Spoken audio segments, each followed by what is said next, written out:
much all workers in the United Kingdom are entitled to paid holiday leave. That doesn't matter whether they are part-time, full-time, a casual worker, or somebody on a 0 hours contract. In this video, I'm going to outline who is entitled to holiday pay, how you calculate how much time you have to give them, and how you calculate the value of that holiday pay. Hi folks, welcome to another weekly episode on I Hate Numbers, the channel that's got a mission to improve your financial awareness, improve your money mindset, what goes on between there, help your business make more profit, save tax and time. What a wonderful combination. Let's crack on with the video. Now the first thing is, we're talking about workers here, so not those on freelance arrangements, not those who provide their services for a limited company. We're talking about those who provide their services under an employment contract. And that contract, remember, does not have to be in writing. Now, workers can include full-time workers, those who are on part-time. It can include agency staff, but more specifically, it can also include those on 0 hours contract. That's a factor that's ignored or not made aware to many employers up and down the UK. Failure to observe this, by the way, means not only is it unethical, but it also is against the law, and you could end up in legal and financial hot water, and we don't want that for your business.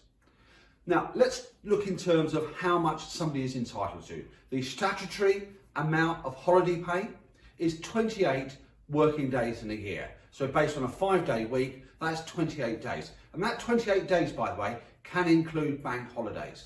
You're perfectly entitled, by the way, to give more than 28 days, but 28 days is the statutory minimum for a full-time worker. If somebody is working part-time, let's say, for example, 3 days a week, there are 2 ways to work out the holiday pay entitlement for a full 12 months. You take the 3 days they work a week and you multiply by the number 5.6.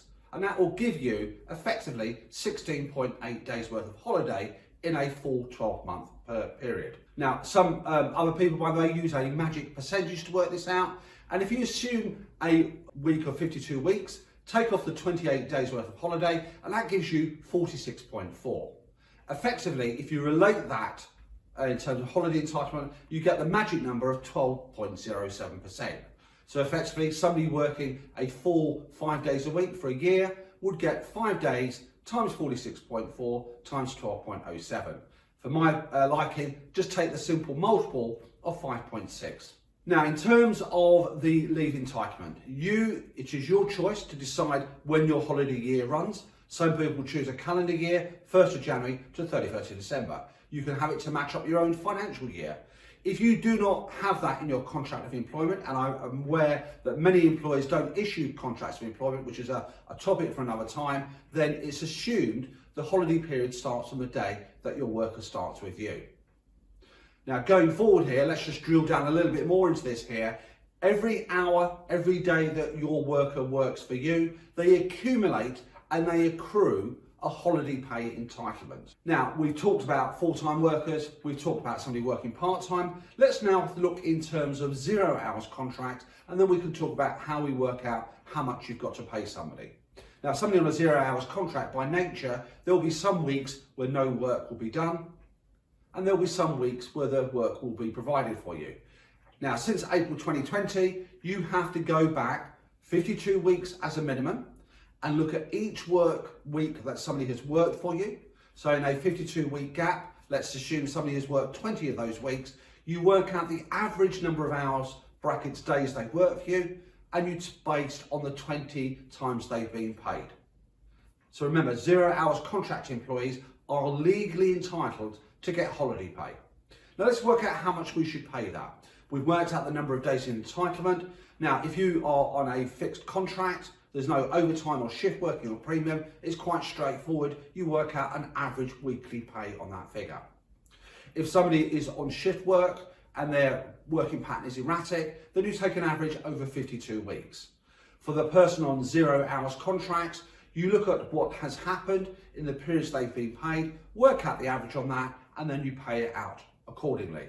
Now, folks, remember also, holiday pay is accumulated if somebody is on statutory maternity pay, statutory paternity, or even if they're on sick. Do not walk away from your responsibilities. Again, if you do, you could potentially be in hot water legally and financially. Plus also, make sure you maintain good employment practices. Folks, I hope you found this video useful. Check out the show notes as well to links to work out the more detailed calculations for your employees. If you've got any issues here, you want to follow up, then give us a shout. I'd love it if you could subscribe, share some feedback and comments. And until next week, folks, have a wonderful week.